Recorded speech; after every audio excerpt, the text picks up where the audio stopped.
Hello everyone, welcome back to my channel. કેમ છો બધા? મજામાં ને? તો સ્વાગત છે તમારું આજના એક નવા વ્લોગમાં. ગુડ મોર્નિંગ, જય માતાજી, હર હર મહાદેવ. કેમ છો બધા? મજામાં ને? તો આજનો વ્લોગ કઈક અલગ રીતે છે. કારણ આજના વ્લોગની શરૂઆત અમે કેમ કરી છે, મતલબ આમ તો વ્લોગની શરૂઆત આવી રીતે હું આમાં હાથમાં કેમેરો લઈને કરું કે કઈક વ્યવસ્થિત આવી રીતે, બટ આજે છે બહુ સરસ એવી ગુડ ન્યૂઝ. તો અમે બ્લોગની શરૂઆત છે ને બંને આમ સાથે બેસીને વ્યવસ્થિત કરી, કેમ કે આજે તમારી હારે થોડીક એવી તો નહીં પણ થોડીક વધુ જ વાતચીત કરવાની છે, એટલા માટે. જો કે જે શું કહેવાય ગુડ ન્યૂઝ છે એ તમારા થકી જ આવી છે, તો ઓફકોર્સ તમારા બધાની સાથે શેર કરવું તો બને જ. તો બસ શું છે Raj good news? Google pin number આવી ગયો છે અમારો. તો આ અમારો ગૂગલ પિન નંબર આવી ગયો છે ને ઓફકોર્સ જે બધા યુટ્યુબમાં હશે એ બધાને તો ખબર જ હશે કે ગૂગલ પિન નંબરની એક યુટ્યુબર માટે શું અહેમિયત છે. તો કેટલા દિવસે આ 11 દિવસે આવ્યો છે, અમે પ્રોસેસ કરી ને એ પછી 11મા દિવસે આજે આવ્યો છે, અને સવારમાં અમને આ સારી એવી ગુડ ન્યૂઝ મળી ગઈ છે. તો હું કેવું રાજો તમારું? અને અમે શું કહેવાય કે આ પ્રોસેસ ના લીધે અમે ગામડેથી વેલા આવી ગયા.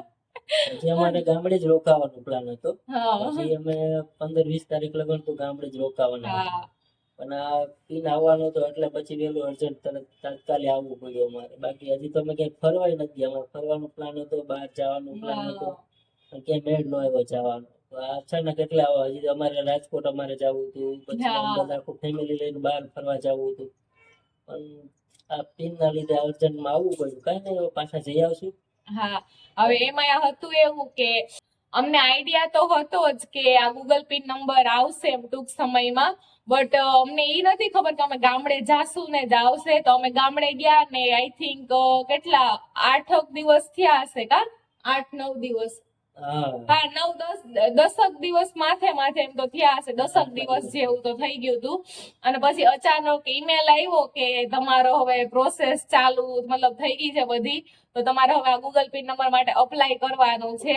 બટ પછી શું કહેવાય કે ઈમેલ આવ્યો તો અમે થોડા ટેન્શનમાં આવી ગયા કે હજી તો મતલબ અમે ક્યાંય ગયા નથી, હજી તો ઘરે ને ઘરે છે. તો અમે ઘરે પૂગ્યા ને આ ઈમેલ આવ્યો એટલે વિચાર કરું શું કરું, ઘરે રોકાવું કે પાછું વહી જાવું કે હજી વેકેશન પડ્યું મોટું અમારે હજી અમારે અહીંયા વેકેશન જ છે. હજી તો ખબર નહીં કેટલા દિવસનું, હજી 1 તારીખ સુધીનું વેકેશન છે. તો અમે મતલબ અહીંથી જયારે અમે બેગ પેક કર્યા હતા ને ત્યારે જ અમે કપડા એટલા જ લઈને ગયા હતા કે 20 દિવસ ઉપર તો અમે ત્યાં રહી જ શકીએ એમ. અને પછી શું કહેવાય કે ઘરે આવીને અઠવાડિયું 10 દિવસ વધે વાહે તો ઘરનું કઈ નાના મોટા કામકાજ હોય ઈ ને 1-2 દિવસ રાતને આરામ મળી જાય, પછી પાછું રેગ્યુલર કામ ચાલુ થઈ જાય એવું અમે વિચાર્યું હતું. બટ થયું બધું એનાથી કઈક અલગ જ, બધું ઊંધું થયું. ઊંધું તો નહીં યાર, સીધું કહેવાય. બાકી તો બધું બરોબર થયું, બટ અમારો જે પ્લાન હતો ને એ બધો આખો ચેન્જ થઈ ગયો. અમારા પ્લાન મુતાબિક કઈ નથી થયું એમ.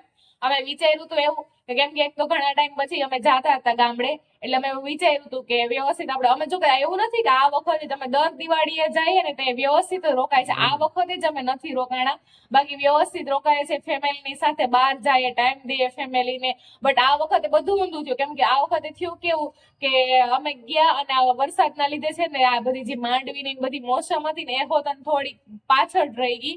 અમે બરોબર ગયા ને શું કહેવાય કે આ બધાને જે વાડી વિસ્તાર વાળાને બધી મોસમ પડવાની હોય જે માંડવીની, જે મોસમ પડવાની હોય માંડવીની એ હોતન મતલબ હારો હાર જ પડી, અને અમારે હોતન અમે હોતન ત્યાં પડ્યા. પછી શું કહેવાય કે મોસમ તો સાચવવી જ પડે, જે હોય તો કઈ એમાં તો એવું ન આપણે કહી શકીએ કે અમે આવ્યા તો મતલબ આ બધું રહેવા દો તમારું, કેમ કે એ તો ઓફકોર્સ પેલા જેમ અહીંયા અમારે કામ અમારું ઇમ્પોર્ટન્ટ છે, ત્યાં હોતન એ બધું ઇમ્પોર્ટન્ટ જ છે. તો બસ પછી ઘરમાં શું કહેવાય મમ્મી પપ્પા ને એ બધા એના કામમાં બિઝી હતા. અને શું કહેવાય કે પછી એમાં એક કોમેન્ટ હતો કે તો તમે હોતન જાવ વાડીએ, તો રાજવાડીએ જાતા હતા જ્યાં પપ્પા જયારે પપ્પાને જે કામની જરૂર પડતી હતી ત્યારે રાજવાડીએ જતા હતા. હવે મારું એવું હતું કે હું છે ને વાડીએ જઈ શકું એમ હતી નહીં, કેમ કે ઘરમાં બધાનું એક તો રસોઈ પાણી, પછી તહેવારનો ટાઈમ હતો તો કોઈ મહેમાન આવતું જાતું હોય તો એ બધાનું મતલબ કઈ આમ તેમ નાના મોટું કઈ કરવાનું હોય તો ઘરમાંથી બધા વયા જાય તો પછી કઈ રીતે ઘરનું બધું મેનેજ થાય એમ. તો પછી હું વાડીએ નથી જાતી, અને બધાના બહુ બધા કોમેન્ટ કરે તમારી વાડી બતાવો, તો ઈ રહી જ ગયું. પાછા જવું ને કેમ કે રાજ ગયા હતા તો રાજ નાની નાની ક્લિપ એ લઈ આવ્યા હતા, બટ ઈ પછી કઈને મૂકી નથી, કેમ કે મેં વિચાર્યું તો હું ખુદ જ જાય છે, બટ પછી અચાનક જ અહીંયા હું કહેવાય કે ગૂગલ પીટ નંબર માટે આવવાનું હતું, અને અમારી વાડીએ મતલબ મને ખુદને જ જવાનો મેળ આવ્યો નહીં. આ બધી બહુ દોડાદોડી થઈ ગઈ. પછી વચ્ચે 2-4 દિવસ શું કહેવાય કે મને થોડુંક તાવ જેવું ને થઈ ગયું હતું, તો 2-4 દિવસ મને અમે ત્યારે તો બ્લોગ જ નથી બનાવ્યા હે ને રાત 2-4 દિવસ. દિવસ તો બંધ હા. હતું. 4-5 દિવસ અમે અહીંથી ગયા ને થોડા દિવસ ન્યુ યર ગયું ને પછી મારી થોડીક તબિયત ખરાબ થઈ ગઈ હતી, મને તાવ ને એવું બધું ભરાઈ ગયું હતું. જોકે અમે ત્યાંથી ખરેડાથી દવા લીધી હતી, બટ એવું બધું થઈ ગયું હતું ને તો 4-5 દિવસ તો પછી મેં મોબાઈલ હાથમાં લીધો જ નથી. મતલબ બ્લોગ બનાવવાની કઈ મજા જ નથી આવતી, ને પછી કઈ રીતે બ્લોગ હોત અને બધું મેનેજ કરવું, એક તો ઘરનું બધું કામ, ઘરમાં કોઈને આવતું જાતું હોય, કેમ કે ચાલો અહીંયા તમે બંને એકલા રહીએ છે, બટ ત્યાં એટલું બધા ફેમિલી જોડે રહીએ છે, ઘરે બધા આવતું જાતું, એમાં તહેવારનો ટાઈમ એટલે બધા આવતા જતા, તો બધું મેનેજ નતું થતું. તો 5 દિવસ તો સાચું કહું ને 4 દિવસ તો અમે બ્લોગ બનાવ્યા જ નથી. અને અમે વિચાર્યું હતું કે ફેમિલીની સાથે અમે છે ને બહાર હોતન જવાના હતા, 2-3 દિવસની નાની એવી ટ્રીપ કરવાના હતા. જો કે હે ને શું કહેવાય કે અમારે એવું તો કઈ પ્લાનિંગ હતી નહીં કે આપણે શું કહેવાય કે બહાર કઈ બુકિંગ કરવું આ કેમ કે અમારે ઘરની ગાડી છે, તો વ્યવસ્થિત અમે બધા ઘરના જ જવાના હતા.